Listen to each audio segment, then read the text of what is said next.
ರಾಶಿ ಭವಿಷ್ಯ ಅಂದ ತಕ್ಷಣ ಇಲ್ಲಿ ತಿಳ್ಕೊಬೇಕಾಗಿರುವಂಥದ್ದು ಗ್ರಹಗಳು ಅಥವಾ ಚಂದ್ರ ಯಾವ ರಾಶಿಯಲ್ಲಿ ಯಾವ ನಕ್ಷತ್ರದಲ್ಲಿ ಸಂಚಾರ ಮಾಡ್ತಾ ಇದ್ದಾನೆ ಅಂತ ಎಲ್ಲ ದುಡ್ಡು ಮಾಡ್ಬಿಟ್ಟವ್ ನೀನು ಎಲ್ಲಿಂದ ದುಡ್ಡು ಬಂದ್ಬಿಟ್ಟೈತೆ ಮೊನ್ನೆ ನಮ್ಮ ಜೊತೆಗೆ ಇದ್ದ ನಾವ್ ಹಿಂಗೆ ಇದೀವಿ ದುಡ್ಡು ಮನೆ ಕಟ್ಬಿಟ್ಟವ್ ನೀನು ನೋಡು ನಮ್ಮನ್ನ ಮಾತಾಡಿಸ್ತಾನೆ ಇಲ್ಲ ಅಂತ ನೀನ್ ಯಾವಾಗ ಅಸೂಯೆ ಪಡ್ತೀಯೋ ನನ್ನ ಮನಸ್ಥಿತಿ ಹೇಗಿರುತ್ತೋ ಯೂನಿವರ್ಸು ಅದನ್ನ ಕ್ರಿಯೇಟ್ ಮಾಡ್ತಾ ಹೋಗುತ್ತೆ. ಇದೇ ಪರಿಹಾರ. ಸಾಮಾನ್ಯವಾಗಿ ಮೇಷರಾಶಿಯಲ್ಲಿ ಹುಟ್ಟಿರೋರಿಗೆ ಜಾಬ್ ವಿಚಾರದಲ್ಲಿ ಸ್ವಲ್ಪ ಕಿರಿಕಿರಿ ಇದ್ದೇ ಇರುತ್ತೆ. ಯಾಕಂದರೆ ದಶಮಾಧಿಪತಿ ಲಾಭಾಧಿಪತಿ ಶನಿ ಆಗಿರೋದ್ರಿಂದ ಒಂದು 50% ತುಂಬ ಚೆನ್ನಾಗಿದ್ರೆ ಇನ್ನೊಂದು 50% ಕಿರಿಕಿರಿ.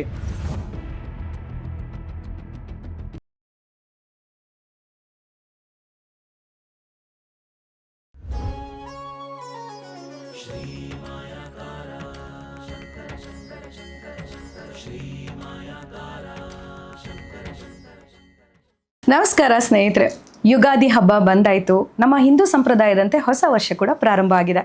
ಹಾಗಾದರೆ ಪ್ರತಿನಿತ್ಯ ನಾವು ಎದ್ದಾಗ ಪೇಪರ್ ತೊಗೊಂಡು ಅಥವಾ ಇತ್ತೀಚಿನ ದಿನಗಳಲ್ಲಿ ಇನ್ಸ್ಟಾಗ್ರಾಮ್ ರೀಲ್ಸ್ನ ಮುಖಾಂತರ ನಾವು ನೋಡೋದೇನು ಅಂತಂದರೆ ನಮ್ಮ ರಾಶಿ ಫಲ ಯಾವ ರೀತಿ ಇದೆ, ಹಾಗೆ ಈ ರಾಶಿ ಫಲದಿಂದ ನಮಗೆ ಏನೆಲ್ಲ ಒಳ್ಳೇದಾಗ್ತಾ ಇದೆ ಅಥವಾ ಈಗೇನೋ ಭಯ ಏನು ಅಂತಂದರೆ ಏನೆಲ್ಲ ಆಗುತ್ತೆ, ನೆಕ್ಸ್ಟ್ ಇದಕ್ಕೆ ಏನೆಲ್ಲ ರೆಮಿಡೀಸ್ ಇದೆ, ಇದೆಲ್ಲದರ ಒಂದು ಕನ್ಫ್ಯೂಷನ್ ಟೆನ್ಷನ್ ನಿಮಗಿದ್ರೆ ಅದಕ್ಕೆ ಇವತ್ತು ಸೂಕ್ತವಾದಂಥ ವಿಚಾರಗಳನ್ನು ನಿಮ್ಮ ಮುಂದೆ ತಿಳಿಸೋದಕ್ಕೆ ನಮ್ಮ ಜೊತೆ ಇದ್ದಾರೆ ವಿದ್ವಾನ್ ಮೂಗೂರ್ ಮಧು ದೀಕ್ಷಿತ್ ಅವರು ನಮ್ಮ ಜೊತೆ ಇದ್ದಾರೆ. ಸುಪ್ರಸಿದ್ಧ ಜ್ಯೋತಿಷಿಗಳು ಹಾಗೂ ವಾಸ್ತು ತಜ್ಞರು. ಬನ್ನಿ ಅವರನ್ನ ಕಾರ್ಯಕ್ರಮಕ್ಕೆ ಸ್ವಾಗತಿಸೋಣ. ಗುರುಗಳೇ, ಕಾರ್ಯಕ್ರಮಕ್ಕೆ ನಮಸ್ಕಾರ. ಗುರುಗಳೇ, ನಾನು ಈಗಷ್ಟೇ ಹೇಳಿದೆ, ಪ್ರತಿನಿತ್ಯವೂ ಜನರಿಗೆ ಒಂದು ಟೆನ್ಷನ್ನು, ಇವತ್ತು ನಮ್ಮ ರಾಶಿಯಲ್ಲಿ ಏನು ನಡೀತಾ ಇದೆ, ಹಾಗೆ ಇದಕ್ಕೆ ಏನು ಮಾಡಬೇಕು, ನೆಕ್ಸ್ಟ್ ಏನೆಲ್ಲ ಪರಿಹಾರಗಳನ್ನು ಕಂಡುಕೊಳ್ಬೇಕು ಅಂತ. ಹಾಗಾದರೆ ನಮ್ಮಲ್ಲಿರುವಂಥ 12 ರಾಶಿಗಳಲ್ಲೂ ಯಾವುದಾದ್ರೂ ಒಂದು ರಾಶಿಯವರು ಇದ್ರ ಬಗ್ಗೆ ರಿಸರ್ಚ್ ಮಾಡ್ತಾನೇ ಇರ್ತಾರೆ. ಸೊ ಹಾಗಾಗಿ ಇವತ್ತು ನಾವು ನಮ್ಮ ರಾಶಿಗಳ ಬಗ್ಗೆ ತಿಳ್ಕೊಳ್ತಾ ಹೋಗೋದಾದರೆ, ಈ ರಾಶಿಗಳಲ್ಲಿ ಮೇನ್ ಜನರಿಗಿರುವಂಥದ್ದು ಒಂದಷ್ಟು ಕಾನ್ಸೆಪ್ಟ್ ಏನು ಅಂತಂದರೆ ಹೆಲ್ತ್ ಹೇಗಿದೆ, ಮದುವೆ ಆಗ್ತೀವಾ, ಜಾಬ್ ಸಿಗುತ್ತಾ, ಈ ಥರದ್ದೆಲ್ಲ ಪ್ರಶ್ನೆಗಳಿದೆ. ಹಾಗಾಗಿ ಇವತ್ತು ನಮಗೆ ರಾಶಿಗಳ ಬಗ್ಗೆ ತಿಳಿಸ್ಕೊಡ್ತೀರಿ ಗುರುಗಳೇ? ಶ್ರೀ ಗುರುಭ್ಯೋ ನಮಃ. ಮಾಯಕಾರ ಪ್ರಭುವೇ ನಮಃ. ಗಣೇಶ ದೇವಿ ವಾಗ್ದೇವಿ ಮಮ ವಾಕ್ಯ ಸಿದ್ಧಿ ಕುರು ಸ್ವಹ. ಓಂ ನಮೋ ಭಗವತಿ ಚಾಮುಂಡೇಶ್ವರಿ ಮಲಯಾಳ ಸ್ವರೂಪಿಣಿ ಸರ್ವಸಿದ್ಧಿಕಾರಿಣಿ ಸತ್ಯಂ ಬ್ರೂಹಿ ಸ್ವಹ. ಆರಾಧ್ಯ ದೈವನಾಗಿರುವಂಥ ಮಲೆ ಮಹದೇಶ್ವರರನ್ನ ಮನದಲ್ಲಿ ನೆನೆಯುತ್ತಾ ವಿದ್ಯಾಗುರುಗಳ ತಂದೆ ತಾಯಿಯ ಪಾದಾರವಿಂದಗಳಿಗೆ ನಮಸ್ಕಾರವನ್ನು ಮಾಡ್ತಾ ಜಗದ್ಗುರು ಪಂಚಾಚಾರ್ಯರನ್ನು ಬಸವಾದಿ ಶರಣರನ್ನ ಮನದಲ್ಲಿ ನೆನೆಯುತ್ತಾ ನನ್ನೆಲ್ಲ ಪ್ರೀತಿಯ ಯೂಟ್ಯೂಬ್ ವಾಹಿನಿ ವೀಕ್ಷಕ ಬಂಧುಗಳಿಗೆ ನಿಮ್ಮ ಮೂಗೂರ್ ಮಧು ದೀಕ್ಷಿತ್ ಮಾಡುವ ಪರಿಪೂರ್ಣವಾದಂಥ ನಮಸ್ಕಾರಗಳು. ಜೊತೆಗೆ ಕೌಸಲ್ಯ, ನಿಮಗೂ ನಮಸ್ಕಾರಮ್ಮ. ಭಾಳ ಖುಷಿ ಆಗ್ತಾ ಇದೆ ಇವತ್ತು ನಿಮ್ಮ ಜೊತೆ ಕಾರ್ಯಕ್ರಮ ಮಾಡಲಿಕ್ಕೆ. ವೀಕ್ಷಕರಿಗೊಂದು ವಿಷಯ ಹೇಳಬೇಕು, ಏನಂದರೆ ನಮ್ಮ ಮಾಧ್ಯಮ ಅಥವಾ ಒಂದು ಟೆಲಿವಿಷನ್ ಅಂತ ಬಂದಾಗ ನಮ್ಮ ಪ್ರಯಾಣ ಶುರು ಮಾಡಿ ಆಲ್ಮೋಸ್ಟ್ 15 ಇಯರ್ಸ್ ಆಯಿತು. ಒಂದು ಸಿ ಮೈಸೂರು ಅನ್ನುವಂತಹ ನಮ್ಮ ಮೊದಲ ಚಾನಲ್, ಪ್ರಖ್ಯಾತ ಟಿವಿ ಚಾನಲ್ ಅದು ಅವತ್ತಿನ ಕಾಲಘಟ್ಟದಲ್ಲಿ. ಅದರಲ್ಲಿ ನನ್ನ ಮೊದಲನೇ ನಿರೂಪಕರು ಅದ್ರ ಜೊತೆಗೆ ಆಲ್ಮೋಸ್ಟ್ ಒಂದು 10 ವರ್ಷ ಆಗಿತ್ತು ಜೊತೆಗೆ ಕಾರ್ಯಕ್ರಮ ಮಾಡಿ. ಇಲ್ಲಿ ತನಕ ಒಂದು 15 ವರ್ಷಗಳು ಆಯ್ತು ಜೊತೆಗೆ ಪ್ರೋಗ್ರಾಮ್ ಮಾಡಿ ಒಂದು 10 ವರ್ಷ ಕಳೆದಿತ್ತು. 10 ವರ್ಷದ ನಂತರ ಮತ್ತೆ ಒಟ್ಟಿಗೆ ಕಾರ್ಯಕ್ರಮ ಮಾಡ್ತಾ ಇರುವಂಥದ್ದು, ಜೊತೆಗೆ ನೀವು ನಿರೂಪಣೆ ಮಾಡ್ತಾ ಇರೋದು ಬಹಳ ಖುಷಿ ಆಗ್ತಾ ಇದೆಯಲ್ಲ. ಯಾಕಂದ್ರೆ ಒಳ್ಳೆ ನಿರೂಪಕಿ, ಒಳ್ಳೆ ವಾಗ್ಮಿ, ಒಳ್ಳೆ ಮಾತುಗಾರ್ತಿ, ಮೈಸೂರಿನ ಪ್ರಖ್ಯಾತ ನಿರೂಪಕಿ ಅಂದರೆ ತಪ್ಪಾಗಲಿಕ್ಕಿಲ್ಲ. ಅವರವರು ಕೆಲಸದಲ್ಲಿ ತುಂಬ ಬ್ಯುಸಿ ಇದ್ದರು. ಅನೇಕ ದಿನಗಳ ನಂತರ ಮತ್ತೆ ನಮ್ಮ ಕೈಗೆ ಸಿಕ್ಕಿದ್ದಾರೆ, ನಿರೂಪಣೆ ಮಾಡ್ತಾ ಇದ್ದಾರೆ. ಭಾಳ ಖುಷಿ ಆಯಿತು. ಒಳ್ಳೇದಾಗ್ಲಮ್ಮ. ಧನ್ಯವಾದಗಳು. ಇನ್ನು ಯಾವುದೇ ಒಂದು ರಾಶಿ ಅಂತ ಇರ್ಬೋದು ಅಥವಾ ರಾಶಿ ಫಲ, ಸಾಮಾನ್ಯವಾಗಿ ನಾವು ಯೋಚನೆ ಮಾಡೋದೇನೆಂದರೆ ಬೆಳಗ್ಗೆ ಎದ್ದ ತಕ್ಷಣ ನನ್ನ ರಾಶಿಗೆ ಇವತ್ತು ಹೇಗಿದೆ ಅಂತ ನೋಡ್ತೀವಿ. ಜೊತೆಗೆ ನನ್ನ ಜಾತಕ ಹೇಗಿದೆ ಅಂತ ತಿಳ್ಕೊಳ್ಳೋದಕ್ಕಿಂತ ಹೆಚ್ಚಾಗಿ ನನಗೆ ಪರಿಹಾರ ಬೇಕಪ್ಪ ಅಷ್ಟೇ. ನನ್ನ ಸಮಸ್ಯೆಗಳಿಗೆ ಒಂದು ಪರಿಹಾರ ಬೇಕು. ಅದೇನಾದರೂ ಆಗಿರಲಿ, ನನಗೆ ಯೋಗ ಇದೆಯಾ, ಯೋಗ ಇಲ್ವಾ, ಅಥವಾ ನನ್ನ ಕೆಲಸ ಮಾಡ್ಬೋದಾ, ಮಾಡಂಗಿಲ್ವಾ, ಸ್ವಇಚ್ಛೆ ಅಂತ ಕರಿತೀವಿ. ಪ್ರತಿಯೊಬ್ಬ ಮನುಷ್ಯನಿಗೂ ಒಂದು ಆಸೆ ಅಂತ ಇರ್ತದೆ. ಆ ವ್ಯಕ್ತಿ ಏನು ಆಸೆ ಪಟ್ಟಿರ್ತಾನೆ ಅದಕ್ಕೋಸ್ಕರ ಅವನಿಗೊಂದು ಪರಿಹಾರ ಬೇಕು. ಅಥವಾ ಅವನೇನೋ ಇಷ್ಟಪಟ್ಟು ಕೆಲಸ ಮಾಡ್ತಿರ್ತಾನೆ, ಅದರಲ್ಲಿ ಅವನಿಗೆ ಯಶಸ್ಸು ಸಿಗ್ಬೇಕಾಗತ್ತೆ. ಅಥವಾ ನಾ ಏನೋ ಒಂದು ಮನೆ ಕಟ್ಟಬೇಕು, ನನ್ನ ಹತ್ರ ದುಡ್ಡಿದೆಯೋ ಇಲ್ಲೋ ಗೊತ್ತಿಲ್ಲ, ಗುರುಗಳೇ ಪ್ರಯತ್ನ ಮಾಡ್ತಾ ಇದ್ದೀನಿ, ನನಗೆ ಮನೆ ಆಗಬೇಕು, ಈ ಥರದ್ದೊಂದಿರುತ್ತೆ. ಇವತ್ತಿನ ದಿನಗಳಲ್ಲಿ ಜ್ಯೋತಿಷಿಗಳ ಹತ್ರ ಜ್ಯೋತಿಷವನ್ನೇ ಕೇಳೋದ್ರ ಬದಲು ಪರಿಹಾರವನ್ನೇ ಕೇಳುವಂಥದ್ದು ಜಾಸ್ತಿ ಇರುತ್ತೆ. ಜ್ಯೋತಿಷ ಮತ್ತು ಪರಿಹಾರ ಎರಡು ಬೇರೆ ಬೇರೆ ಭಾಗ. ಜ್ಯೋತಿಷದಲ್ಲಿ ಫಲಭಾಗ ಮಾತ್ರ ಇರ್ತದೆ. ಫಲಭಾಗ ಅಂದರೆ ನಿನ್ನ ಕರ್ಮಾನುಸಾರೇಣ ನಿನ್ನ ಲೈಫ್ ಹೇಗಿರುತ್ತೆ, ನಿನ್ನ ನೇಚರ್ ಹೇಗಿರುತ್ತೆ, ಅಥವಾ ಈಗಿನ ದಶಾಭುಕ್ತಿ ಹೇಗಿರುತ್ತೆ ಅದರ ಪ್ರಕಾರ ಫಲಾಫಲಗಳನ್ನು ನೋಡುವಂಥದ್ದು ಜಾತಕ ಜ್ಯೋತಿಷ್ಯ. ಹ್ಮ್. ಪರಿಹಾರ ಇದರ ಆಚೆಗಿರುವಂಥದ್ದು ಆಗಮಶಾಸ್ತ್ರಗಳಲ್ಲಿ ಬರುತ್ತೆ, ಪುರಾಣಗಳೇ ಬರ್ತದೆ. ಆ ನಿಟ್ಟಿನಲ್ಲಿ ಏನೋ ಜಾತಕದಲ್ಲಿ ದೋಷಗಳಿದ್ದಾಗ ಪರಿಹಾರಗಳನ್ನು ಕಂಡುಕೊಳ್ಳುವಂಥದ್ದು ಇರ್ತದೆ.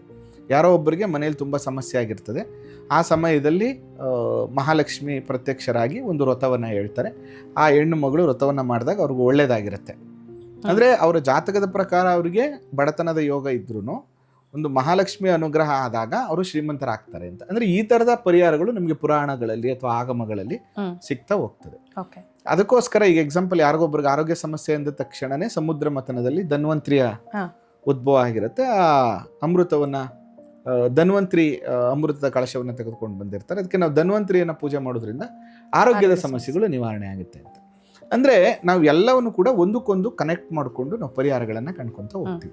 ಈಗ ನನ್ನ ಜೊತೆಗೆ ನೀವು ತುಂಬ ಚೆನ್ನಾಗಿ ಕಾರ್ಯಕ್ರಮ ಮಾಡೋಕ್ಕೆ ಅಥವಾ ಸಡನ್ ಆಗಿ ಏನೋ ಇಲ್ಲಿ ಅನ್ಕಂಫರ್ಟಬಲ್ ಆಗ್ತಾ ಇದೆ ಅಂತ ಕೋಪ ಮಾಡ್ಕೊಳ್ಳೋಕೆ ಎರಡೂ ಮನಸ್ಸೇ ಕಾರಣ. ಕರೆಕ್ಟ್ ಅಲ್ವಾ?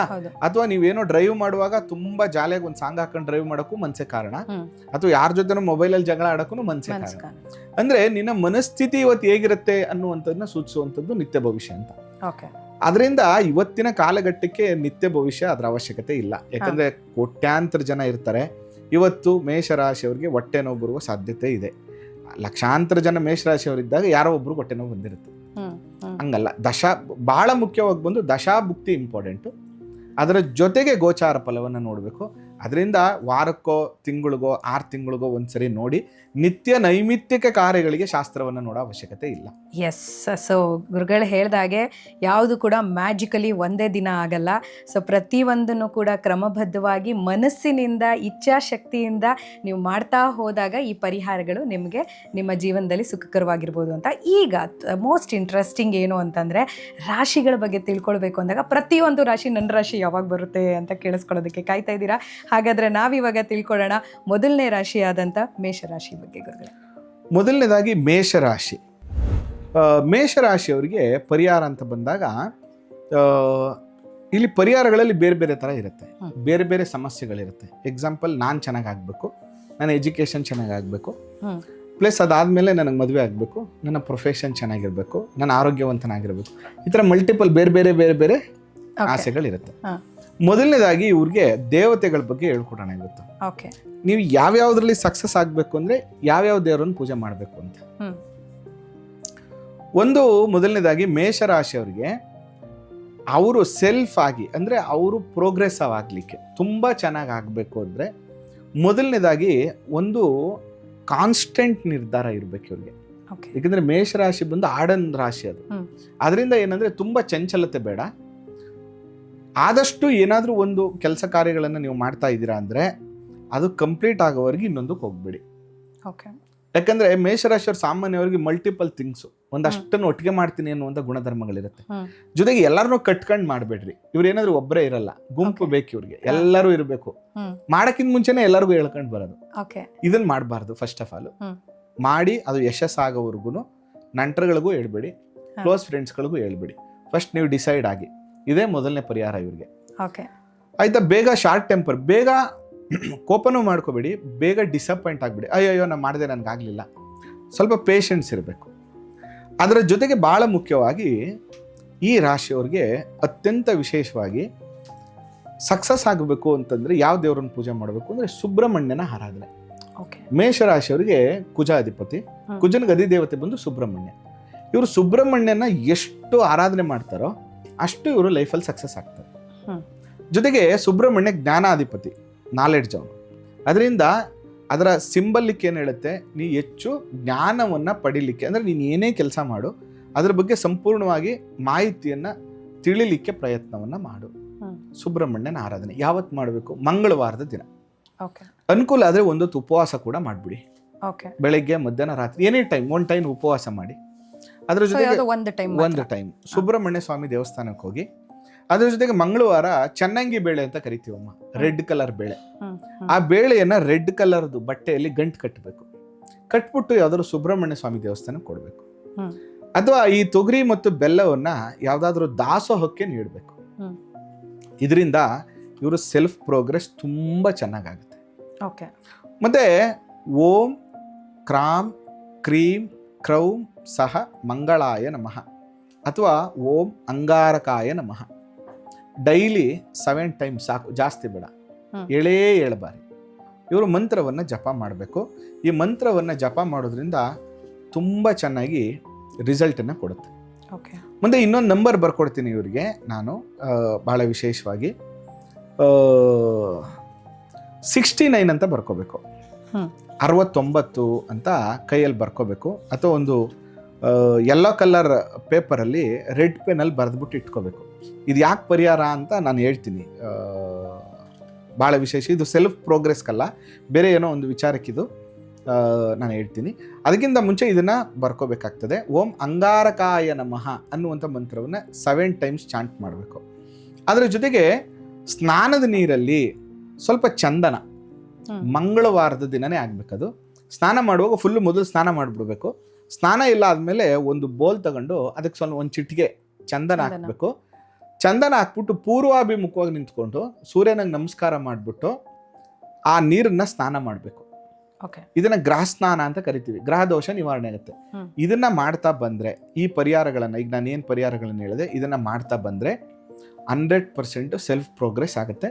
ಲಾಂಗ್ ಟರ್ಮ್ ಇದು ವೈಯಕ್ತಿಕವಾದ ಯಶಸ್ಸಿಗೆ ಯಾವ ದೇವತೆಯನ್ನು ಪೂಜೆ ಮಾಡಬೇಕು, ಏನು ಮಂತ್ರ, ಏನು ದಾನ ಮಾಡಬೇಕು.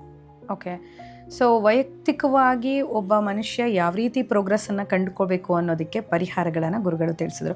ಇನ್ನು ಗುರುಗಳೇ, ನಾವು ಈಗಾಗಲೇ ಹೇಳಿದಾಗೆ ವೈಯಕ್ತಿಕವಾಗಿ ಪ್ರೋಗ್ರೆಸ್ ಮಾಡ್ಕೊಳ್ಳುವಂಥದ್ದು ಅಥವಾ ಜಾಬಿಗೆ, ಎಜುಕೇಷನ್ಗೆ, ಮದುವೆಗೆ, ಈ ಎಲ್ಲದಕ್ಕೂ ಕೂಡ ಬೇರೆ ಬೇರೆ ಪರಿಹಾರಗಳನ್ನ ಕಂಡುಹಿಡ್ಕೊಳ್ಬೇಕಾಗುತ್ತೆ.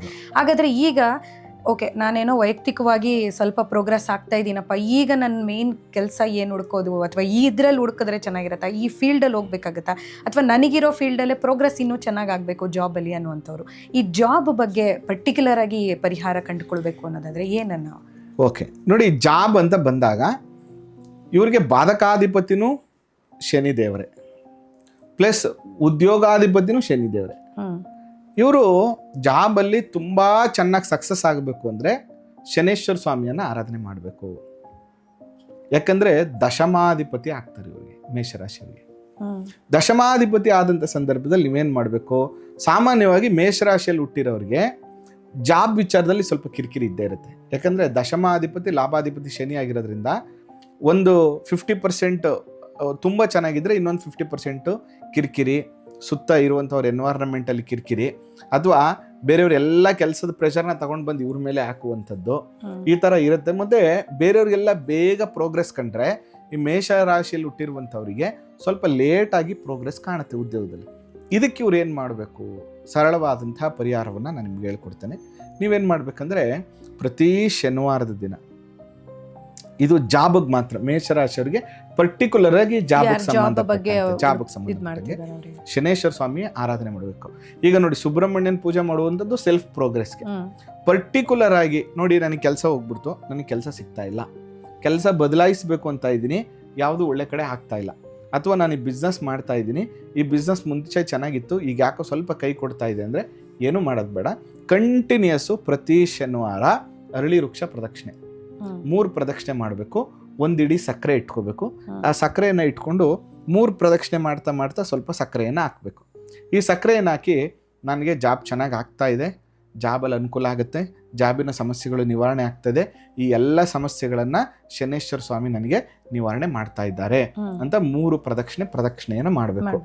ಜೊತೆಗೆ ಓಂ ಕ್ರಾಂ ಕ್ರೀಂ ಕ್ರೋಂ ಸಹ ಶನೈಶ್ಚರಾಯ ನಮಃ, ಅಥವಾ ಅಷ್ಟೊಂದೆಲ್ಲ ನಮ್ಗೆ ಹೇಳೋಕ್ಕಾಗಲ್ಲ ಅಂದರೆ ಶಂ ಶನೈಶ್ಚರಾಯ ನಮಃ, ಈ ಮಂತ್ರವನ್ನು ಪ್ರತಿನಿತ್ಯ 18 ಬಾರಿ ಜಪವನ್ನು ಮಾಡಬೇಕು. 18 ಅಥವಾ 19 ಇವರು ಜಪ ಮಾಡ್ತಾ ಬಂದರೆ ಶೀಘ್ರವಾಗಿ ಇವರ ಜಾಬ್ದು ಪ್ರಾಬ್ಲಮ್ ಸಾಲ್ವ್ ಆಗುತ್ತೆ. ಹಾಗಾದರೆ ನೀವು ನನ್ನೊಂದು ಪ್ರಶ್ನೆ ಕೇಳ್ಬೋದು, ಏನಂದರೆ ಇದು ಜಾಬ್ ಪ್ರಾಬ್ಲಮ್ ಇದ್ದಾಗ ಮಾತ್ರ ಮಾಡಬೇಕಾ? ಆ ಥರ ಏನಿಲ್ಲ. ಜಾಬ್ ಪ್ರಾಬ್ಲಮ್ ಆದಾಗೆ ಮಾಡಬೇಕು ಅಂತೇನಿಲ್ಲ. ಯಾವಾಗಲೂ ಇದು ಮಾಡ್ತಾ ಬಂದರೆ ಜಾಬಲ್ಲಿ ಬರಬಹುದಾದಂಥ ಸಮಸ್ಯೆಗಳು ತನಗೆ ತಾನೇ ಕ್ಲಿಯರ್ ಆಗುತ್ತೆ. ಅದರಿಂದ ಸಮಸ್ಯೆಗಳು ಬರಲ್ಲ ಅಂತ ನಾನು ಹೇಳಲ್ಲ. ಮನುಷ್ಯ ಅಂದಮೇಲೆ ಹಂಸ್ ಇರಬೇಕು, ಟರ್ನಿಸ್ ಇರಬೇಕು, ಅವಾಗ್ಲೇನೆ ಲೈಫ್ ಚೆನ್ನಾಗಿರುತ್ತೆ. ಬರುತ್ತೆ, ಆದರೆ ಆ ಪ್ರಾಬ್ಲಮ್ಮು ಈಸಿಯಾಗಿ ಸಾಲ್ವ್ ಆಗುತ್ತೆ. ಅದರಿಂದ ನೀವು ಇದನ್ನ ಮಾಡಬೇಕು. ಜೊತೆಗೆ ಬಹಳ ಮುಖ್ಯವಾಗಿ, ಈಗ ನೋಡಿ, ಇದು ಬೇಸಿಗೆ ಕಾಲ. ಸಾಮಾನ್ಯವಾಗಿ ಉದ್ಯೋಗ ಅನ್ನುವಂಥದ್ದು ನಮ್ಮ ಜೀವನಕ್ಕೆ ಒಂದು ಸೂರ್ ಇದ್ದಂಗೆ. ಅದು ಜಾಬ್ ಇದ್ರೆ ಒಂದು ಪ್ರೊಟೆಕ್ಷನ್, ಕರೆಕ್ಟ್ ಅಲ್ವಾ? ಹಂಗೆ ನಾವೇನು ಹೇಳ್ತೀವಿ ಅಂದರೆ, ಯಾರಾದರೂ ತುಂಬ ಬಡತನದಲ್ಲಿರುವಂಥವ್ರು ಅಥವಾ ಭಿಕ್ಷೆ ಬೇಡ್ತಾ ಇರುವಂಥವ್ರು ಬಿಸಿಲಲ್ಲಿ ಏನಾದ್ರು ಇದ್ದರೆ ಅವ್ರಿಗೆ ಬ್ಲ್ಯಾಕ್ ಕಲರ್ ಛತ್ರಿ ಇವರು ತೊಗೊಂಡೋಗಿ ಕೊಟ್ಟರೆ, ಬ್ಲ್ಯಾಕ್ ಕಲರ್ ಛತ್ರಿ ತೊಗೊಂಡೋಗಿ ಕೊಟ್ಟರೆ ಅವ್ರಿಗೊಂದು ಪ್ರೊಟೆಕ್ಷನ್ ಕೊಟ್ಟಂಗೆ ಆಯಿತು. ಕರೆಕ್ಟ್ ಅಲ್ಲ, ಬಿಸಿಲಿಂದ ಪ್ರೊಟೆಕ್ಷನ್ ಕೊಟ್ಟಂಗೆ ಆಯಿತು. ಅದೇ ಥರ ನಿಮಗೆ ಜಾಬ್ ಕೂಡ ಪ್ರೊಟೆಕ್ಷನ್ ಆಗುತ್ತೆ. ಜೊತೆಗೆ ರಾತ್ರಿ ರೋಡಲ್ಲಿ ಮಲ್ಕೊಳ್ಳುವಂಥವ್ರು ಅಥವಾ ವೃದ್ಧಾಶ್ರಮ, ಅನಾಥಾಶ್ರಮಗಳಲ್ಲಿ ಚಳಿ ಜಾಸ್ತಿ ಇರ್ತದೆ, ಅವ್ರಿಗೊಂದು ಪ್ರೊಟೆಕ್ಷನ್ ಬೇಕು. ಅಥವಾ ಮಲ್ಕೊಳ್ಳುವಾಗ ಸೊಳ್ಳೆ ಇರುತ್ತೆ, ಅವ್ರಿಗೊಂದು ಪ್ರೊಟೆಕ್ಷನ್ ಬೇಕು. ಇವರು ಕಂಬಳಿಯನ್ನು ದಾನ ಕೊಡಬೇಕು. ಕಂಬಳಿಯನ್ನು ತೆಗೆದುಕೊಂಡು ಹೋಗ್ಬಿಟ್ಟು ಅವ್ರಿಗೆ ಕೊಡೋದ್ರಿಂದ ಕೂಡ ಇವ್ರಿಗೆ ಜಾಬ್ ಪ್ರೊಟೆಕ್ಷನ್ ಚೆನ್ನಾಗಾಗುತ್ತೆ. ಆದರೆ ಒಂದು ಕಂಡೀಷನ್ ಇದೆ, ನಾನು ತಗೊಂಡೋಗಿ ಕೊಟ್ಟೆ ಅಂತ 10 ಜನಕ್ಕೆ ಕೇಳಬಾರ್ದು. ಹೇಳಿದ್ರೆ ಪ್ರಾಬ್ಲಮ್ ಆಗುತ್ತೆ. ಆ ಕೊಟ್ಟಿದ್ದು ಯಾರಿಗೂ ಗೊತ್ತಾಗಬಾರ್ದು. ಈ ರೀತಿ ಕೊಟ್ಟರೆ ಜಾಬ್ ಪ್ರಾಬ್ಲಮ್ಸ್ಗಳು ಸಾಲ್ವ್ ಆಗುತ್ತೆ. ಓಕೆ, ಸೊ ಒಟ್ಟಾರೆ ಏನಂತ ಅಂದರೆ ಇದು ಬರೀ ಸಮಸ್ಯೆ ಇರೋರು ಮಾತ್ರ ಪಾಲನೆ ಮಾಡಬೇಕಾಗಿಲ್ಲ. ಎಲ್ಲವೂ ಕೂಡ ಚೆನ್ನಾಗಿದ್ದು ಆಲ್ರೆಡಿ ವೆಲ್ ಸೆಟಲ್ಡ್ ಇದ್ದೀನಿ, ಬಟ್ ನನಗೆ ಇನ್ನೇನು ಮುಂದೆ ತೊಂದರೆ ಬರಬಾರ್ದು ಅಂತ ಇದ್ದವರು ಕೂಡ ಈ ಎಲ್ಲ ಪರಿಹಾರಗಳನ್ನ ಮಾಡ್ಕೊಂಡು ಹೋಗ್ಬೋದು. ಓಕೆ, ಇನ್ನು ಈಗ ದ ಮೇಜರ್ ಏನಂತಂದರೆ ಸ್ಕೂಲಿಂಗ್ ಎಲ್ಲ ಮುಗಿತಾ ಇದೆ, ಏನು ಅಕಾಡೆಮಿಕ್ಸ್ ಎಲ್ಲ ಹೋಗ್ತಾ ಇದೆ. ಸೊ ಎಜುಕೇಷನ್ ಅಂತ ಬಂದಾಗ ಸ್ಟೂಡೆಂಟ್ಸ್ಗಳಿಗೆ ಯಾರು ಈ ಮೇಷರಾಶಿಯಲ್ಲಿ ಇರುವಂಥ ಸ್ಟೂಡೆಂಟ್ಸ್ಗಳು ಅಥವಾ ಇನ್ನೂ ಯಾರೋ ಸ್ವಲ್ಪ ಹೈಯರ್ ಎಜುಕೇಷನ್ಗೆ ಹೋಗಬೇಕು ಅಂತ ಇರ್ತಾರೆ, ಜಾಬಲ್ಲಿ ಇದ್ದರೂ ಕೂಡ ಅಂಥವರಿಗೆ ಈ ಎಜುಕೇಷನ್ಗೆ ಸಂಬಂಧಪಟ್ಟಂತೆ ಬಂದಾಗ ಏನೆಲ್ಲ ಪರಿಹಾರಗಳನ್ನ ಕಂಡುಹಿಡ್ಕೋಬಹುದು? ನೋಡಿ, ಎಜುಕೇಷನ್ ಅಂತ ಬಂದಾಗ ಪಂಚಮಾಧಿಪತಿ ಇಸ್ ವೆರಿ ಇಂಪಾರ್ಟೆಂಟ್. ಪೂರ್ವ ಪುಣ್ಯ ಅಂತ. ಈಗ ಎಕ್ಸಾಂಪಲ್ ನೋಡಿ, ಈಗ ನೀವೇನೋ ಎಜುಕೇಷನ್ ಬೇರೆ ಮಾಡಿರ್ತೀರಿ, ಬಟ್ ಇವತ್ತು ಉತ್ತಮವಾದಂತಹ ನಿರೂಪಕಿ ನೀವು ಓದಿರೋದು ಬೇರೆ ಅಥವಾ ನೀವು ಮಾಡ್ತಿರೋಂಥ ಕೆಲಸ ಬೇರೆ. ಹಾಗಾದ್ರೆ ತುಂಬಾ ಜನ ಟ್ರೈ ಮಾಡ್ತಿರ್ತಾರೆ ನಿರೂಪಕಿ ಆಗಬೇಕು, ಅಥವಾ ಒಬ್ಬ ಒಳ್ಳೆ ಕ್ಯಾಮ್ರಾಮ್ಯಾನ್ ಆಗಬೇಕು, ಒಬ್ಬ ಒಳ್ಳೆ ಆರ್ಟಿಸ್ಟ್ ಆಗಬೇಕು ಅಂತ. ಬಟ್ ಎಲ್ಲರ ಕೈಲೂ ಆಗಲ್ಲ. ಕೆಲವೊಬ್ಬರಿಗೆ ಕೆಲವೊಂದು ಕೈ ಹಿಡಿಯುತ್ತೆ. ಕರೆಕ್ಟ್ ಅಲ್ವಾ? ಅಂದರೆ ಅದರ ಅರ್ಥ ಏನಂದರೆ ಆಲ್ರೆಡಿ ನಿಮ್ಮ ಪಾಸ್ಟ್ ಕರ್ಮದಲ್ಲಿ ಅದಿದೆ ಅಂತ. ಓಕೆ, ನಿಮ್ಮ ಬ್ಲಡ್ಡಲ್ಲೇ ಇದೆ, ನಿಮ್ಮ ಪಾಸ್ಟ್ ಕರ್ಮದಿಂದ ಬಂದಿದೆ, ಅದು ನಿಮ್ಮನ್ನು ಇಲ್ಲಿ ಕರ್ಕೊಂಡು ಬಂದಿದೆ ಅಂತ. ಹಂಗೆ ನನ್ನ ಎಜುಕೇಷನ್ ಅನ್ನುವಂಥದ್ದು ಕೂಡ ನನ್ನ ಪೂರ್ವ ಕರ್ಮಾನುಸಾರೇಣ ಡಿಸೈಡ್ ಆಗುತ್ತೆ. ನಾನು ಏನೇ ಮಾಡಿದ್ರು ಊಟ ಮಾಡೋದು ಬೇರೆದರಲ್ಲೇ ಮಾಡ್ತಾ ಇರ್ತೀವಿ. ಈಗ ಬೆಳಗ್ಗೆ ನನ್ನ ಒಬ್ರು ಕ್ಲೈಂಟ್ ಫೋನ್ ಮಾಡಿದ್ರು, ಗುರುಗಳೇ ನೀವು ಜೂನ್ ಒಳಗಡೆ ಕಾರ್ ತಗೋತೀರಾ ಅಂತ ಹೇಳಿದ್ರಿ. ನಾನು ಕಾರ್ ತಗೊಂಡೆ. ಜೊತೆಗೆ ನಾನು ಯಾಕಾದ್ರೂ ಇಂಜಿನಿಯರಿಂಗ್ ಮಾಡೋದು ಅನ್ನಿಸ್ತಾ ಐತೆ, ಯಾಕಂದ್ರೆ ನಾನು ಒಳ್ಳೆ ಮೇಕಪ್ ಆರ್ಟಿಸ್ಟ್ ಆಗಿದ್ದೀನಿ. ಜೊತೆಗೆ ನನಗೆ ಸ್ಪಿರಿಚುವಲ್ ಮೇಲೆ ಆಸಕ್ತಿ, ನನಗೆ ಇಂಜಿನಿಯರಿಂಗ್ ಮಾಡಿ ಒಂದಿನೂ ನನ್ನ ಕೆಲಸಕ್ಕೆ ಹೋಗ್ಲಿಲ್ಲ ಅಂತ. ಅಂದ್ರೆ ಅವ್ರು ಏನೇ ಮಾಡಿದ್ರು ಅವರಲ್ಲಿರುವಂತ ಒಂದು ನಾಲೆಡ್ಜ್ ಅವರನ್ನ ಕರ್ಕೊಂಡು ಹೋಗುತ್ತೆ. ಇದನ್ನ ಪೂರ್ವ ಪುಣ್ಯ ಸ್ಥಾನ ಅಂತ ಕರಿತೀವಿ, ಪಂಚಮ ಭಾವ ಅಂತ ಕರಿತೀವಿ, 5ನೇ ಭಾವ. ಅಂದ್ರೆ ಮೇಷರಾಶಿಯವರಿಗೆ 5ನೇ ರಾಶಿ ಬಂದು ಸಿಂಹ ರಾಶಿ. ಅದರಿಂದ ಇವರು ಎಜುಕೇಶನ್ ಪ್ರೋಗ್ರೆಸ್ ಆಗಬೇಕು ಅಂತಂದ್ರೆ ಗಾಯತ್ರಿ ಮಂತ್ರವನ್ನ ಜಪ ಮಾಡಬೇಕು. It's very important. ಓಂ ಭೂರ್ಭುವಸ್ವಃ ತತ್ಸವಿತುರ್ವರೆಣ್ಯಂ ಭರ್ಗೋ ದೇವಸ್ಯ ಧೀಮಹಿ ಧಿಯೋ ಯೋ ನಃ ಪ್ರಚೋದಯಾತ್. ಈ ಮಂತ್ರವನ್ನ ಪ್ರತಿ ದಿನ 21 ಟೈಮ್ಸ್ ಚಾಂಟ್ ಮಾಡ್ತಾ ಬಂದ್ರೆ, ಮತ್ತೆ ಪ್ರತಿ ಭಾನುವಾರದ ದಿನ ಬೆಳಿಗ್ಗೆ ಎದ್ದು ಸೂರ್ಯನಿಗೆ ನಮಸ್ಕಾರ ಮಾಡ್ತಾ ಬಂದ್ರೆ, ಅಥವಾ ಓಂ ಗುರುಣಿ ಸೂರ್ಯಾಯ ನಮಃ ಈ ಮಂತ್ರವನ್ನು ಡೈಲಿ ಚಾಂಟ್ ಮಾಡ್ತಾ ಬಂದ್ರೆ, ಜೊತೆಗೆ ಸೂರ್ಯನ ಇಷ್ಟು ಮಾಡಿದ್ರೆ ಸಾಕಾ? ಸೂರ್ಯನ ತತ್ವವನ್ನ ನೀವು ರೂಢಿಸ್ಕೋಬೇಕು. ಏನಿದು ಸೂರ್ಯನ ತತ್ವ ಅಂದ್ರೆ, ಸೂರ್ಯ ಅರ್ಲಿ ಮಾರ್ನಿಂಗ್ ಬೇಗ ಅಂದ್ರೆ 6 ಕಾಲುಗಳೇನೆ ಅವನು ಸೂರ್ಯ ಉದಯ ಆಗ್ತಾನೆ. ಅಂದ್ರೆ ಯಾರು ಎಜುಕೇಶನ್ ಅಲ್ಲಿ ಮೇಷರಾಶಿಯವ್ರು ಸಕ್ಸಸ್ ಆಗ್ಬೇಕು ಅಂದ್ರೆ ಸೂರ್ಯ ಹುಟ್ಟಕ್ಕಿಂತ ಮುಂಚೆ ಎದ್ದಿರ್ಬೇಕು, ಸೂರ್ಯನಿಗೆ ನಮಸ್ಕಾರ ಮಾಡ್ಬೇಕು. ಇದನ್ನ ಮಾಡ್ತಾ ಬಂದ್ರೆ, ಮತ್ತೆ ಪ್ರತಿ ಭಾನುವಾರ ಗೋಧಿ ದಾನ ಮಾಡುವಂಥದ್ದು ಅಥವಾ ಗೋಧಿಯನ್ನ ನೆನೆಸಿ ಹಸಿಗೆ ಕೊಡುವಂಥದ್ದು, ಇದನ್ನ ರೆಗ್ಯುಲರ್ ಆಗಿ ಮಾಡ್ತಾ ಬಂದ್ರೆ ನೀವು ನೋಡಿ ಮ್ಯಾಜಿಕ್ ಆಗುತ್ತೆ ಅವ್ರ ಲೈಫಲ್ಲಿ. 100% ಎಜುಕೇಶನ್ ಸಕ್ಸಸ್ ಆಗುತ್ತೆ. Okay, so students, this is for you all. So ಈ ಒಂದು ಟಿಪ್ಸ್ಗಳನ್ನು ದಯಮಾಡಿ ಫಾಲೋ ಮಾಡಿ ನಿಮ್ಮ ಒಂದು ಎಜುಕೇಷನ್ ಲೆವೆಲನ್ನು ಇನ್ನೂ ಇನ್ಕ್ರೀಸ್ ಮಾಡ್ಕೊಳ್ಳಿ. ಮತ್ತೆ ಇದು ಬರೀ ಮಕ್ಕಳಿಗೆ ಅಂತಾನೆ ಅಲ್ಲಮ್ಮ, ಹೈಯರ್ ಎಜುಕೇಶನ್ ಮಾಡ್ತಾ ಇದ್ದಾರೆ, ಅಥವಾ ನಾನು ಇನ್ನೂ ಜಾಬ್ ಸೇರ್ಕೊಂಡು ಇನ್ನೂ ಏನೇನೋ ಓದಬೇಕು ಅನ್ಕೊಂಡಿದ್ದೀನಿ, ಅಥವಾ ನಾನು MD ಮಾಡಬೇಕು ಅನ್ಕೊಂಡಿದ್ದೀನಿ, ಅಥವಾ ಇನ್ನೊಂದು ಯಾವುದೋ ಒಂದಷ್ಟು ಎಕ್ಸಾಮ್ಸ್ಗಳು IAS KS ತಗೋಬೇಕು ಅಂತಿದ್ದೀನಿ. ಈ ಥರ ಯಾರೆಲ್ಲ ಎಜುಕೇಷನ್ ಬಗ್ಗೆ ತುಂಬಾ ಆಸಕ್ತಿ ಇದ್ದೀರೋ ಅವರೆಲ್ಲರಿಗೂ ಇದು ವರ್ಕ್ ಆಗುತ್ತೆ. ಇದು ಪರ್ಟಿಕ್ಯುಲರ್ ಆಗಿ ಮೇಷರಾಶಿಯವರಿಗೆ. ಓಕೆ, ಇನ್ನು ಗುರುಗಳೇ ನೆಕ್ಸ್ಟ್ ಬಂದು ಇಂಪಾರ್ಟೆಂಟ್ ಡೆಫಿನೆಟ್ಲಿ ಏನಂತಂದರೆ ಎಲ್ಲರಿಗೂ ಹೆಲ್ತ್ ಈಸ್ ಮೋರ್ ಇಂಪಾರ್ಟೆಂಟ್. ನಾನು ಆರೋಗ್ಯಕರವಾಗಿರ್ಬೇಕಪ್ಪ, ಎಷ್ಟಿದ್ರೇನು ಆರೋಗ್ಯ ಇಲ್ಲ ಅಂದರೆ ಏನು ಅಂತ ಅನಿಸ್ಬಿಟ್ಟಿದೆ. ಆಫ್ಟರ್ ಕೋವಿಡ್ ಅಂತೂ ಜನಕ್ಕೆ ತುಂಬ ಕಾನ್ಷಿಯಸ್ ಆಗಿಬಿಟ್ಟಿದ್ದಾರೆ. ಸೊ ಈಗ ಹೆಲ್ತ್ ಸಮಸ್ಯೆಗಳು ಅಂತ ಬಂದಾಗ there is a huge number of pains. ಏನು ಅಡಿಯಿಂದ ಮುಡಿ ತನಕನೂ ಏನಾದರೂ ಒಂದು ಸಮಸ್ಯೆಗಳಿರುತ್ತೆ. ಸೊ ಫಸ್ಟ್ ಆಫ್ ಆಲ್ ಈಗ ನೀವು ಕೊಡುವಂಥ ರೆಮಿಡಿ ಏನಿದೆ ಎಲ್ಲ ಹೆಲ್ತ್ ಸಮಸ್ಯೆಗಳಿಗೂ ಕೂಡ ಅಪ್ಲಿಕೇಬಲ್ ಆಗುತ್ತೆ. ಈಗ ನಾವು ನೋಡ್ತೀವಿ ತಲೆನೋವಿಗೆ ಸಪ್ರೇಟು, ಮಂಡಿ ನೋವಿಗೆ ಸಪ್ರೇಟ್, ಹೀಗೆಲ್ಲ ಇರುತ್ತೆ. ಸೊ ಈಗ ನೀವು ಕೊಡ್ತಾ ಇರುವಂಥ ಒಂದು ರೆಮಿಡೀಸ್ ಏನಿದೆ ಇದು ಒಟ್ಟಾರೆ ಆರೋಗ್ಯದ ಸಮಸ್ಯೆಗೆ ಅಪ್ಲಿಕೇಬಲ್ ಆಗುತ್ತಾ? ನೋಡಿ, ಮೇಷರಾಶಿಯವರಿಗೆ ಸಾಮಾನ್ಯವಾಗಿ ಈ ಜಾತಕ ಡಿಸೈಡ್ ಮಾಡುತ್ತೆ ಈ ವ್ಯಕ್ತಿಗೆ ಏನು ಕಾಯಿಲೆ ಬರುತ್ತೆ, ಏನು ಕಾಯಿಲೆ ಬರಬಹುದು ಅಂತ. ಆದರೆ ನಾನು ಜನರಲ್ ಆಗಿ ಮೇಷರಾಶಿ ಅಂತ ಬಂದಾಗ ಕಾಮನ್ ಒಂದಷ್ಟು ಇರುತ್ತೆ. ಸಾಮಾನ್ಯವಾಗಿ ಈ ಮೇಷರಾಶಿಯವರಿಗೆ ಫೈರ್ ಎಲಿಮೆಂಟ್ ಇವ್ರದ್ದು, ಅಗ್ನಿ ತತ್ವ. ಇವ್ರಿಗೆ ಪಿತ್ತ ರೋಗಗಳು ಜಾಸ್ತಿ ಇರುತ್ತೆ. ಪಿತ್ತ ರೋಗ ಅಂದ್ರೇನು? ಅಸಿಡಿಟಿ, ಕಣ್ ಕೆಂಪಾಗೋದು, ಬೇಗ ಕೋಪ ಬರೋದು, ಅಥವಾ ಚಿಕ್ಕ ವಯಸ್ಸಲ್ಲಿ ಬಿದ್ದು ತಲೆಗೆ ಏಟ್ ಮಾಡ್ಕೊಳ್ಳೋಂಥದ್ದು. ಎರಡನೇ ಬಂದು ಇವರಿಗೆ ನ್ಯೂರೋ ಪ್ರಾಬ್ಲಮ್ಸ್ಗಳು. ಯಾಕಂದ್ರೆ 6ನೇ ಮನೆ ಅಧಿಪತಿ ಇಲ್ಲಿ ಬಂದು ಬುಧ. ಕುಜ ಮೇಷರಾಶಿಯವರಿಗೆ ಬುಧ ಬಂದು ಎಗೇನೆಸ್ಟ್. ಆಯ್ತಾ? ಇವನೇನ್ ಮಾಡ್ತಾನೆ, 6ನೇ ಮನೆಯಲ್ಲಿ ಸ್ವಲ್ಪ ನ್ಯೂರೋ ಪ್ರಾಬ್ಲಮ್ಮು, ಹೊಟ್ಟೆಗೆ ಸಂಬಂಧಪಟ್ಟಂತ ಇಶ್ಯೂಸು, ಮತ್ತೆ ಈ ಕಾಲಲ್ಲೆಲ್ಲ ನರಗಳು ಕಾಣಿಸ್ಕೊಳ್ಳುವಂಥದ್ದು, ಈ ಥರದ್ದೆಲ್ಲ ಪ್ರಾಬ್ಲಮ್ಗಳಾಗುವಂಥದ್ದು. ಮತ್ತೆ ತುಂಬಾ ಚಿಕ್ಕ ವಯಸ್ಸಿಗೆ ಸ್ಪೈನಲ್ ಕಾರ್ಡ್ ಇಶ್ಯೂಸ್ ಬರುವಂಥದ್ದು, ಈ ಥರ. ಮತ್ತೆ ಕತ್ತು, ಈ ಪೋರ್ಷನ್ಸ್ ಇರುತ್ತಲ್ಲ, ಈ ಪೋರ್ಷನ್ ಪೈನ್ ಬರುವಂಥದ್ದು, ಈ ಥರ ವಿಷಯಗಳು ಜಾಸ್ತಿ ಕಾಣಿಸ್ಕೊತದೆ ಜನರಲ್ ಆಗಿ. ಪಿತ್ತ ರೋಗಗಳು ಕೂಡ ಮತ್ತೆ ಅದ್ರ ಜೊತೆಗೆ ನ್ಯೂರೋ ಪ್ರಾಬ್ಲಮ್ಗಳು ಇವ್ರಿಗೆ ಸಾಮಾನ್ಯವಾಗಿ ಕಾಣಿಸ್ಕೊತದೆ. ಹಾಗಾದರೆ ಜನರಲ್ ಆಗಿ ನಿಮ್ಗೆ ಏನೇ ಕಾಯಿಲೆ ಬರೋದು ಬೇಡ, ಟಚ್ ವುಡ್, ಏನೂ ಬರೋದು ಬೇಡ ನಿಮಗೆ. ಜನರಲ್ ಆಗಿ ಕಾಯಿಲೆಗಳು ಅಂತ ಬಂದಾಗ ಈ ಮೇಷರಾಶಿಯವ್ರು ಮಾಡಬೇಕಾಗಿರುವಂಥದ್ದು 6ನೇ ಮನೆಗೆ ಪರಿಹಾರವನ್ನು ಮಾಡ್ಕೋಬೇಕು. 6ನೇ ಮನೆ ಅಧಿಪತಿ ಯಾರಿಲ್ಲಿ? ಬುಧ. ಹಾಗಾದ್ರೆ ಈ ಪರ್ಟಿಕ್ಯುಲರ್ ಆಗಿ ರೋಗ ನಿವಾರಣೆ ಮಾಡುವಂತ ಗ್ರಹ ಯಾರು ಅಂದ್ರೆ ಇಲ್ಲಿ ಬುಧನೇ ರೋಗ ಕೊಡೋನು, ಬುಧನೇ ರೋಗ ನಿವಾರಣೆ ಮಾಡುವಂಥದ್ದು. ಹಾಗಾದ್ರೆ ಬುಧ ಅಂದ್ರೆ ಇಲ್ಲಿ ವಿಷ್ಣು. ಎರಡು ಪ್ರಮುಖವಾದಂಥದ್ದು. ಒಂದು, ವರ್ಷಕ್ಕೊಂದ್ಸರಿ ನಿಮ್ಗೆ ಆರೋಗ್ಯ ಸಮಸ್ಯೆ ಕಾಣಿಸ್ತಾ ಇದೆ ಅಂದ್ರೆ ವರ್ಷಕ್ಕೊಂದ್ಸರಿ ಧನ್ವಂತ್ರಿ ಹೋಮವನ್ನ ಮಾಡ್ಕೊಳ್ಳುವಂಥದ್ದು ಒಳ್ಳೇದು. ಎರಡನೇದು ಬಂದು daily Vishnu Sahasranama ಹೇಳ್ಕೊಳ್ಳುವಂಥದ್ದು. Daily Vishnu Sahasranama ಹೇಳ್ಕೊಳ್ಳೋದ್ರಿಂದ neuro problems ಕಮ್ಮಿ ಆಗುತ್ತೆ, ಮೆಂಟಲಿ ಸ್ಟ್ರೆಸ್ ಕಮ್ಮಿ ಆಗುತ್ತೆ, ಸ್ಕಿನ್ ಪ್ರಾಬ್ಲಮ್ಸ್ಗಳು ನಿಮಗೆ ಕಮ್ಮಿ ಆಗುತ್ತೆ. ಅದರಿಂದ ಮತ್ತೆ ಪ್ರತಿ ಬುಧವಾರದ ದಿನ ವಿಷ್ಣು ದೇವಸ್ಥಾನಕ್ಕೆ ಹೋಗುವಂಥದ್ದು ಆರೋಗ್ಯದ ಸಮಸ್ಯೆ ಬಂದಾಗ. ಮತ್ತೆ ಹೆಸರು ಕಾಳು ಇದೆಯಲ್ಲ, ಆ ಹೆಸರು ಕಾಳನ್ನ ನೀರಲ್ಲಿ ನೆನೆಸ್ಬಿಟ್ಟು ಹಸುವಿಗೆ ನೀಡುವಂಥದ್ದು. ಓಂ ಬ್ರಾಂ ಬ್ರೀಂ ಬ್ರೌಂ ಸಹ ಬುಧಾಯ ನಮಃ, ಈ ಬುಧನ ಮಂತ್ರವನ್ನ ಚಾಂಟ್ ಮಾಡುವಂಥದ್ದು. ಯಾವುದಾದ್ರೂ ಸರಿ, ವಿಷ್ಣು ಮಂತ್ರ, ವಿಷ್ಣು ಸಹಸ್ರನಾಮ, ಅಥವಾ ಧನ್ವಂತ್ರಿ ಮಂತ್ರ, ಅಥವಾ ಓಂ ಬ್ರಾಂ ಬ್ರೀಂ ಬ್ರೌಂ ಸಹ ಬುಧಾಯ ನಮಃ, ಇಷ್ಟರಲ್ಲಿ ಯಾವುದಾದ್ರೂ ಮಂತ್ರವನ್ನ ಇವರು ಚಾಂಟ್ ಮಾಡೋದ್ರಿಂದ ಕೂಡ ಇವರಿಗೆ ಆರೋಗ್ಯದ ಸಮಸ್ಯೆಗಳು ಶೀಘ್ರವಾಗಿ ನಿವಾರಣೆ ಆಗ್ತದೆ. ವೆಲ್, ಸೆಲ್ಫ್ ಪ್ರೋಗ್ರೆಸ್ ಬಗ್ಗೆ ತಿಳ್ಕೊಂಡ್ವಿ, ಜಾಬ್, ಹೆಲ್ತ್ ಎಲ್ಲದ್ರ ಬಗ್ಗೆ ತಿಳ್ಕೊಂಡ್ಮೇಲೆ ದ ಮೇನ್ ಥಿಂಗ್, ಬ್ಯಾಚುಲರ್ಸ್ ಎಲ್ಲ ವೆಯ್ಟ್ ಮಾಡ್ತಾ ಇದ್ದಾರೆ, ಮದುವೆ ಬಗ್ಗೆ ತಿಳಿಸ್ಕೊಡಿ, ಅದಕ್ಕೆ ಏನು ರೆಮಿಡಿ ಮಾಡ್ಬೋದು ಈ ಮೇಷರಾಶಿಯವರು? ನೋಡಿ, ಮೇಷರಾಶಿಯವರಿಗೆ ನಾನು ಅವಾಗಲೇ ನಿಮಗೆ ಒಂದು ನಂಬರ್ ಬರೆದೆ, 69 ಅಂತ ಬರೆದೆ. 69 ಅಂತ ಬರೀರಿ. Okay, 6 and 9.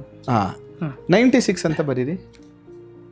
96. ನೋಡಿ, ಇವೆರಡರದ್ದು ಡಿಫ್ರೆನ್ಸ್ ಏನಂದ್ರೆ 69 ಒಂದಕ್ಕೊಂದು ಅಟ್ರಾಕ್ಟಿವ್ ಆಗಿದ್ದಾರೆ, ಕರೆಕ್ಟಾ? 96 ಆಪೋಸಿಟ್ ಇದ್ದಾರೆ. ಅದಕ್ಕೆ ಯಾವಾಗ್ಲೂ 96 ಗಿಂತ 69 number it is A very positive. ನೋಡಿ, 69 ಅಲ್ಲಿ ಒಂದು ಯಾಕೆ 69 ಅಂತ ಬಂದ್ರೆ, 6 ಅಂದ್ರೆ ಶುಕ್ರ, 9 ಅಂದ್ರೆ ಕುಜ. ಆಯ್ತಾ? ಕುಜ ಅಂದ್ರೆ ಗಂಡ, 6 ನಂಬರ್ 6 ಅಂದ್ರೆ ಶುಕ್ರ. ಈ 69 ಅನ್ನ ಬರ್ಕೊಳ್ಳೋದ್ರಿಂದ ಏನಾಗುತ್ತೆ, ಶುಕ್ರ ಮತ್ತೆ ಕುಜ ಇಬ್ರು ಆಕ್ಟಿವ್ ಆಗ್ತಾರೆ. ಈಗ ಮದುವೆ ಆಗಿರುವಂತ ಮದುವೆ ಆಗದೆ ಇರುವಂತ ಗಂಡು ಮಕ್ಕಳಿಗೆ ಶುಕ್ರ ಆಕ್ಟಿವ್ ಆಗ್ತಾನೆ, ಮತ್ತೆ ಸಂಬಂಧಗಳು ಗಟ್ಟಿ ಆಗುತ್ತೆ, ಬೇಗ ಮದುವೆ ಅಟ್ರಾಕ್ಟ್ ಆಗುತ್ತೆ, ಅಥವಾ ಮದುವೆ ಆಗಿದ್ರೆ ಅವ್ರ ಸಂಬಂಧಗಳು ಚೆನ್ನಾಗಿರುತ್ತೆ. ಹೆಣ್ಣು ಮಕ್ಕಳಿಗೆ ಕುಜ ಆಕ್ಟಿವ್ ಆಗ್ತಾನೆ, ಸಂಬಂಧಗಳು ಗಟ್ಟಿ ಆಗುತ್ತೆ, ಅಥವಾ ಸಂಬಂಧಗಳು ಅಟ್ರಾಕ್ಟ್ ಆಗುತ್ತೆ. ನಾನು ಈ ಗಂಡ ಹೆಂಡ್ತಿಗ್ರು ಇದನ್ನ ಬರ್ಕೊಳ್ಳಿ ಅಂತ ಹೇಳ್ತೀನಿ ಯಾವಾಗ್ಲೂ ಕೂಡ. ಅವೆರಡು 69 ಒಂದಕ್ಕೊಂದು ಬಿಟ್ಕೊಡದೇ ಇರುವಂತ ನಂಬರ್ಸ್. ಅದು 96 ಬರ್ಕೋಬಾರದು, ಬೇಗ ದೂರ ಆಗ್ಬಿಡ್ತಾರೆ. 96 ಅಗ್ರೆಷನ್ ಜಾಸ್ತಿ ಆಗ್ತದೆ, ಮತ್ತೆ ತುಂಬಾ ಸಕ್ಸಸ್ ಸಿಗುತ್ತೆ. 96 ತಗೊಂಡ್ರೆ ಫೈನಲ್ ಫೇಲ್ಯೂರ್ ಆಗ್ಬಿಡ್ತಾರೆ. ಆದ್ರೆ ಇದು ಹಂಗಲ್ಲ, ಇದು ಅಟ್ಯಾಚ್ಮೆಂಟ್, ಇದು ಸಂಬಂಧಗಳನ್ನ ಗಟ್ಟಿ ಮಾಡುತ್ತೆ.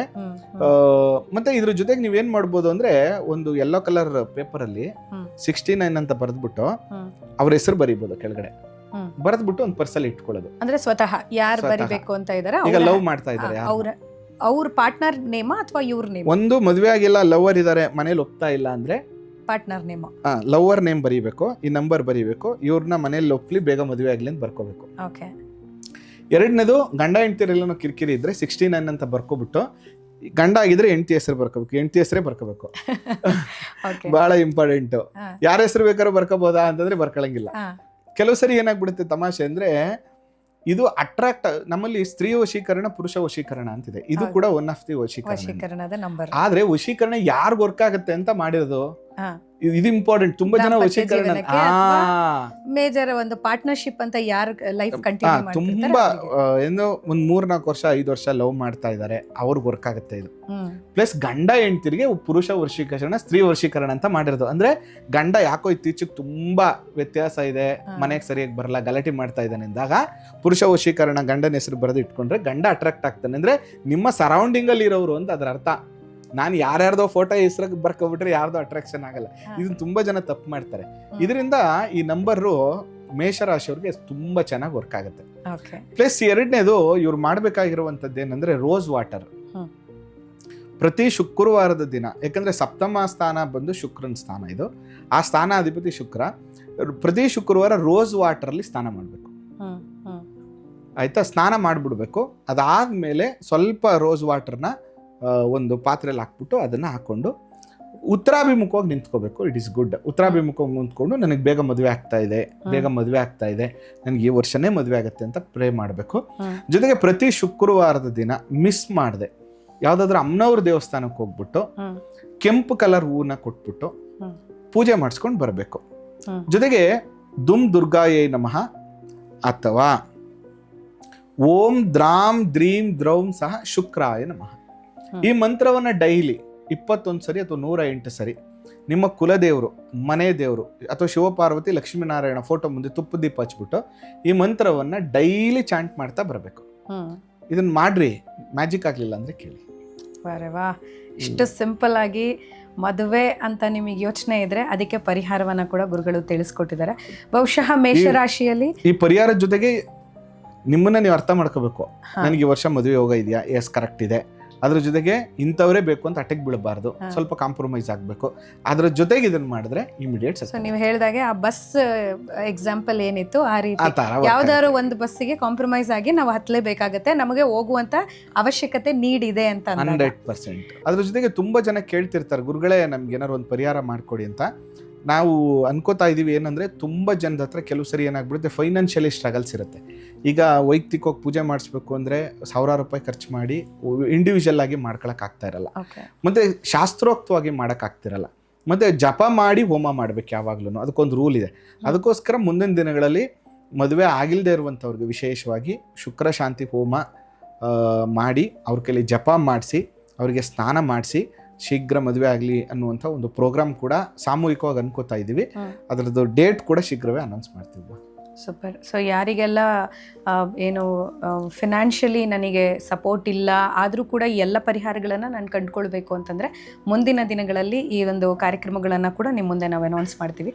ಸೊ ಇಲ್ಲಿಗೆ ಆಲ್ಮೋಸ್ಟ್ ಮೇಷರಾಶಿಯಲ್ಲಿ ಇದ್ದಂಥ ಹಲವಾರು ಮೇಜರ್ ಪ್ರಶ್ನೆಗಳೇನಿರುತ್ತೆ ಅದನ್ನು ಕವರ್ ಮಾಡಿದ್ದೀವಿ ಅಂತ ಅಂದ್ಕೊಳ್ತೀವಿ. ಶ್ರೀ ಮಾಯಾಕಾರ ಶಂಕರ ಶಂಕರ ಶ್ರೀ ಮಾಯಾಕಾರ ಶಂಕರ ಶಂಕರ